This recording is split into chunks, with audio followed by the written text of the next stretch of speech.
이번 시간에는 시험에 자주 떨어지는 사주를 보도록 하겠습니다. 자, 계유, 을묘, 을미, 갑신 사주가 있습니다. 자, 묘월, 을목 사주가 있는데, 자, 이 사주가 보니까 현관에 이렇게 비견겁재가 이렇게 많죠. 다음에 월일지, 지지를 보게 되면 월일지가 묘미 반합을 하고 있는 사주입니다. 목 반합을 하고 있죠. 그래서 목으로 인해서 굉장히 왕한 사주가 되게 됩니다. 자, 이렇게 목으로 인해서 굉장히 강해졌다. 이제 그런 상황에서 비견겁제가 또 많죠.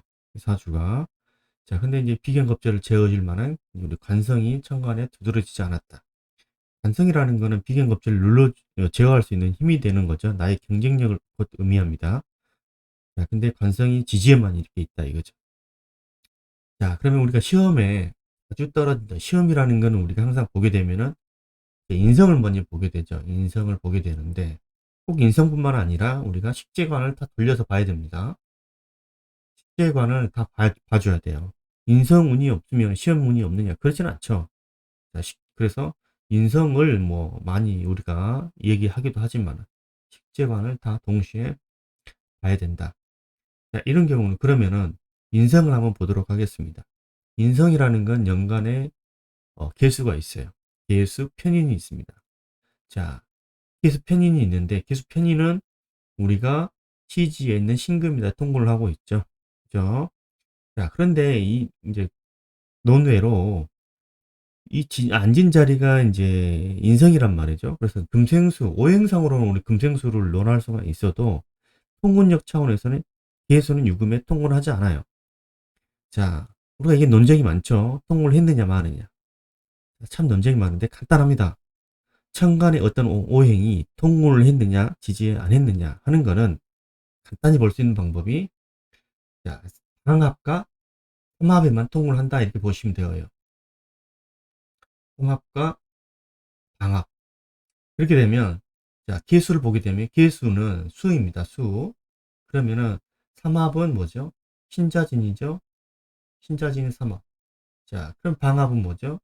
해자축이죠. 해자축이 되는데 자는 이제 있으니까 안 되고. 그래서 신자진항과 개와 축에만 통혼하게 되죠. 그죠? 이게 간단히 우리가 알 수 있는데 이건 이제 논쟁이 많죠. 통을 했느니 마느니. 그죠? 자, 방합과 삼합에만 통을 하니까 개수는 유금에는 통을 하지 않아요. 이 시지에는 신금에만 통을 하는데 오행상으로 금생수를 받는 조건이다. 우리가 이렇게 얘기는 하게 되죠. 자, 어찌 됐건 자, 이 개수는 오행상으로 금생수를 받는 조건인데 수생목이 어디로 됩니까? 자, 바로 옆에는 월간의 을목으로 수생목을 하게 됩니다. 수생목 하게 되니까 비견이 나한테는 이렇게 잘 하진 않아요.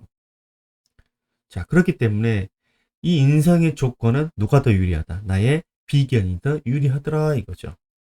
자, 연간에 인성이 떠 있기 때문에 연주에 이렇게 인성이 있기 때문에 공부는 나름 할 수 있어요. 노력은 많이 할 수 있는데 그 고생한 노력만큼 결과물이 잘 나오지 않는 사주가 이런 사주입니다. 인성이 자꾸 이렇게 수생목 하려고 하는 우리가 또 인성이라는 게 엄마죠, 엄마죠. 모친을 뜻하는데 모친의 사랑이 자꾸 이렇게 가더라는 표현도 하기도 합니다. 자, 여기서는 이제 그런 건 이제 논하지 않고 인성이 자꾸 이렇게 비견을 잘 생각하더라 이거죠. 자, 물론 나도 이렇게 생각을 해주는데 아무래도 바로 옆에 있는 을목을 잘 생각하더라. 자, 그렇게 되죠. 또 지지를 보겠습니다. 지지를 보게 되면 묘미 반합이 있는 상황이죠. 묘미 반합. 묘미 반합이 있는 상태에서 묘유충이 있죠. 반합이 있는 상태에서 유금이 와서 만약에 묘유충을 일으킨다. 그럼 어떻게 됩니까? 어떤 현상이? 이 월지죠. 월지, 나의 걸록이지만, 월지가 직업궁이죠.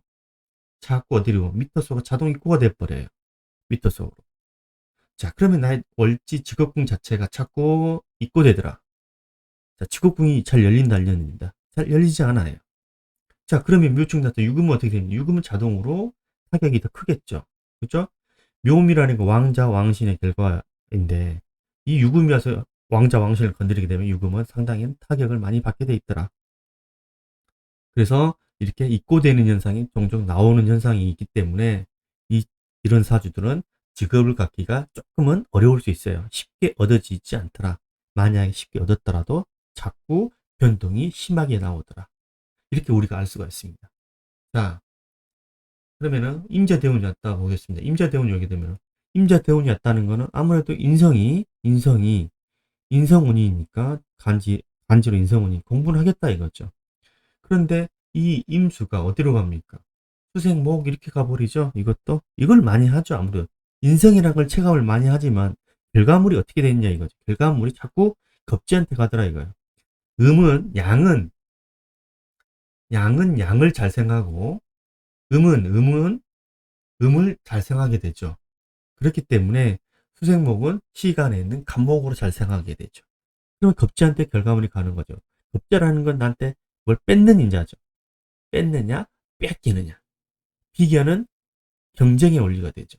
그렇기 때문에 공부는 하더라도 임자대운도 마찬가지 공부를 하더라도 상당히 결과물을 내기가 쉽지는 않겠더라 우리가 이렇게 알 수가 있어요. 자, 신축년 같은 경우 우리가 보게 되면 신축년 같은 경우는 제가 아까 말했다시피 관성이 들어왔죠. 관성이 들어와서 비견을 제압하게 됩니다. 비견을 제압하니까 아무래도 경, 경쟁력 우위를 확보할 수가 있어요. 현관만 보게 되면 관성이 들어왔기 때문에 관이 움직이더라 이거죠. 뭐 관성이라는 건 뭐 일회사, 뭐 취업, 뭐 경쟁의 원리에서 이기다 보니까 내가 어떤 시험을 보게 되면 결과물은 나올 수 있다 이거죠. 자, 축토. 이건 나한테 재성이 되겠죠. 편제. 그 안에는 개신기라는 우리가 장관을 포함하고 있다. 자, 그런데 이 축토가 왔을 때 유축하게 되면 또 묘유충이 이렇게 나오게 되죠. 유축했을 때 그러면 사화를 합내해 올 수가 있더라. 이렇게 알 수가 있는데 그래서 묘유충도 나오겠죠. 당연히. 근데 어, 우리가 취업을 언제 하겠습니까? 단순 취업으로 보게 되면 당연히 1분기 때, 2, 3, 4, 뭐 1, 2, 3, 4 이때 나올 확률이 크겠지만 그 외에는 상당히 힘들 수가 있어요.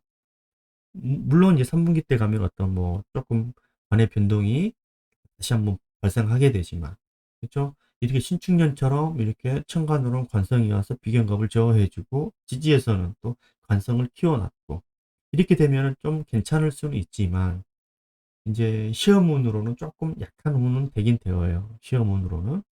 자, 왜? 이때도 비견겁제가 제가 설명을 다 드리진 못하겠지만 비견겁제가 살아나는 운이 되기 때문에 좀 힘들 수 있다. 결과물은 내가 가져갈 수가 없다라고 우리가 표현을 할 수가 있는 을쓸 수가 있죠. 자, 그래서 이렇게 시험에 자주 떨어지는 사주는 같은 경우는 뭐 여러 가지 케이스가 있겠죠. 여러 가지 요인도 있고 그렇지만 원국에 구조적인 이렇게 문제가 있는 사주들이 있습니다. 자, 오늘은 시험은 자꾸 보지만은 결과물이 잘 안 나오는 그런 사주에 대해서 한번 살펴봤습니다. 자, 오늘은 여기까지 보도록 하겠습니다.